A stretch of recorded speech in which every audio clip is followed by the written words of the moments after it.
महाराष्ट्र शासनाकडे वेगवेगळ्या योजनांसाठी शिक्षणासाठी पैसेच नाहीत की काय, अशी गंभीर बाब समोर येते गेल्या काही दिवसात. 89,000 कोटी रुपये कंत्राटदारांचे थकवलेत, त्यामुळे कंत्राटदार काम करणार नाहीत असा पवित्रा कंत्राटदारांनी घेतलाय. आता गंभीर गोष्ट अशी लक्षात येते की 2,400 कोटी रुपये विद्यार्थ्यांसाठी आरटी प्रवेश प्रक्रिया आपण जी करतो त्या संस्था चालकांचे शाळांचे दिलेच नाही पैसे, तर या विद्यार्थ्यांना पैसे घेऊन प्रवेश घ्यावे आणि नंतर त्यांचे पैसे द्यावेत असा अतिशय वेगळा धोरणाचा भाग या संस्थांनी ठरवलाय. मला असं वाटतं की महाराष्ट्रातल्या विद्यार्थ्यांच्या दृष्टीने ही खूप गंभीर बाब आहे. हे 25% विद्यार्थी अतिशय गरीब घरातून येतात आणि त्यांना शिकायला पैसे नाहीत म्हणून शासनाने त्याचे पैसे द्यावेत हे धोरण आहे.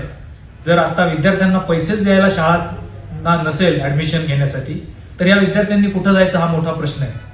मागच्या संसदेच्या अधिवेशनात सरकारनेच मान्य केलं की उत्तर प्रदेशात 7 लाख विद्यार्थी संस्थेच्या बाहेर शाळांच्या बाहेर आहेत, ते शिक्षण घेऊ शकत नाहीत.